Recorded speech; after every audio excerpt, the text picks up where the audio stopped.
사람들이 좀 착각하는 게 뭐냐면은 운동은 음식이랑 똑같아요. 내가 팔이 두꺼워요.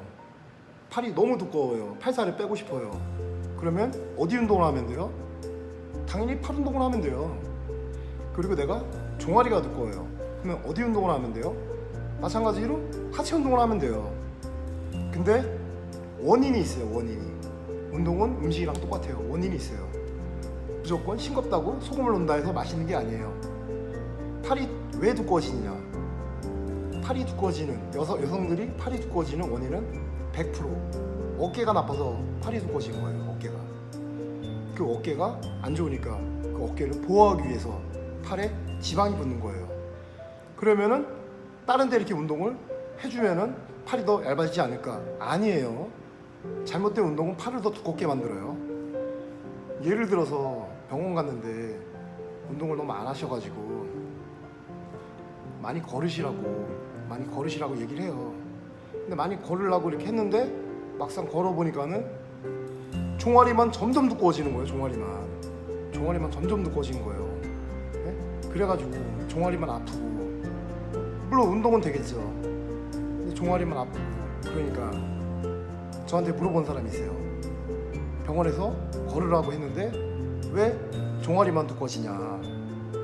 그거는 그 사람이 중심이 뒤로 가 있기 때문에 그런 거예요.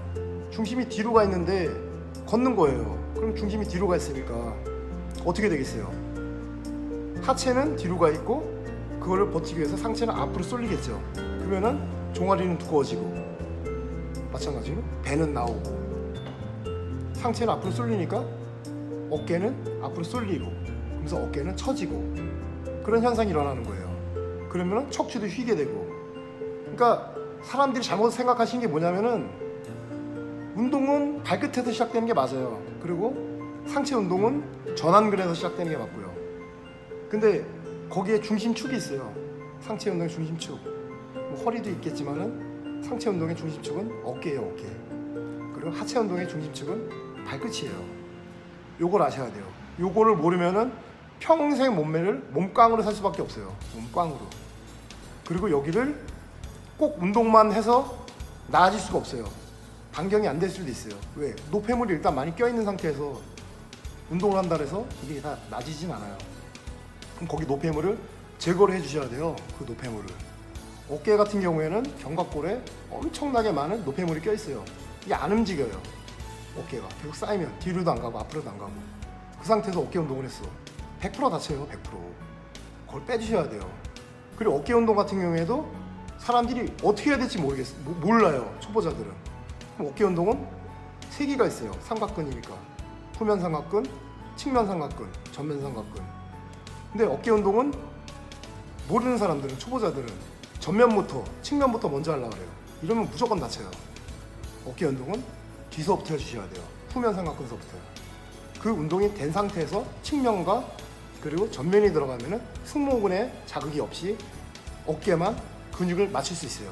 그리고 여성분들이 잘못 생각하시는 게 뭐냐면은 자기는 어깨가 넓다고 생각해요. 어깨 이렇게 쳐졌으면서 이쪽 부위가 거긴 어깨가 아니에요. 팔이에요. 팔이 지방이에요. 지방. 그리고 지방도 쌓이면은 딱딱해져요. 완전히 딱딱해져요.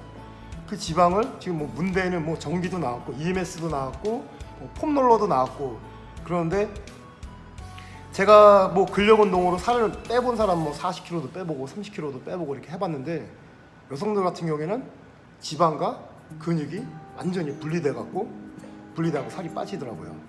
완전히 분리돼갖고. 그리고 지방도 딱딱한 지방에서 약간 말랑말랑한 지방, 그리고 완전히 흐물흐물한 지방, 완전히 분리돼갖고 이렇게 빠지더라고요. 그런 식으로 빠지고 있어요. 그러니까는 뭐 자기가 살이 많이 쪘는데 막 딱딱하다 그러면은 진짜 심각한 비만이에요. 심각한 비만. 안 좋은 거예요. 그 지방 약간 뭉그러뜨려야 돼요. 그리고 내가 근력 운동하면은 여성분들이 착각하는 게 난 근육이 되게 잘생긴다. 그거는 어렸을 때 만약 육상 선수였으면은 그만큼의 근육이 똑같이 생겨요. 운동하면은 내가 그만큼의 하체 근력이 있었기 때문에 그 정도의 몸무게는 당연히 생기는 거예요. 그 다음서부터 살이 빠지는 거예요. 근력 운동은 여성들이 이렇게 커지게 만드는 운동이 아니에요. 상대적으로 되게 작아지는 운동이에요. 착각하고 있어요. 그러니까 내가 운동을 하고 싶다, 팔 운동을 하고 싶다 그러면은 요약은 그거예요. 팔살이 두껍다 그러면은 어깨 운동을 해라. 먼저 어깨 운동을 해라. 근데 어깨 운동 전에 어깨를 먼저 풀어줘라. 어깨를 풀어주고 난 다음에 후면, 측면, 전면 운동한 다음에 팔 운동을 해봐라. 그러면은 팔살이 분명히 빠질 것이다. 그리고 어깨도 이렇게 올라갈 것이다. 제 말은 그거예요. 그리고 하체 운동도 마찬가지예요. 내가 종아리가 두껍다. 그러면은 뒤꿈치를 들고 다니면서 뛰세요. 아니면은 그 데드리프트 형식의 바를 앞에서 잡고 뒤꿈치를 든 상태에서 점프를 뛰시던가요. 아마 태능 선수촌 가시면은 배구 선수들이, 여성 배구 선수들이 바를 잡고 뒤꿈치만 들고선 점프 뛰는 걸 많이 보셨을 거예요. 왜? 종아리가 두꺼우면은 배구나 농구 그리고 투기 종목 스텝을 뛰는 운동은 할 수가 없어요. 종아리가 두꺼우면은 느리기 때문에 앞으로 튀어나가는 게 느리기 때문에 할 수가 없어요. 종아리가 두꺼워지면 두꺼워질수록 느려져요. 체력이 현저하게 떨어져요. 그래서 운동을 되게 많이 한 프로 선수들이나 아주 유능한 선수들은 종아리 뒤쪽에 지방이 쌓여 있어요. 오래도록 그 운동을 수행할 수 있게끔. 그리고 앞 정강이근이 엄청나게 발달돼 있어요. 그렇기 때문에 종아리가 두꺼우면 안 돼요. 종아리가 두껍다는 거는 본인이 운동을 완전히 잘못됐다는 얘기예요. 당연히 종아리가 두꺼우면 몸 꽝이 될 수밖에 없어요. 물론 선천적으로 이렇게 두꺼운 사람도 있어요. 그리고 무조건 종아리가 두껍다 해서 나쁜 건 아니에요. 왜? 앞 정강이근이 있을 수도 있으니까요. 이만기 같은 선수 같은 경우에는 종아리근도 있지만 앞 정강이근도 있고 전체적으로 밸런스가 맞아요. 하지만 앞 정강이근이 아예 없이 뒤에만 어마무시하게 크면은 그거는 아무 쓸모없는 거예요.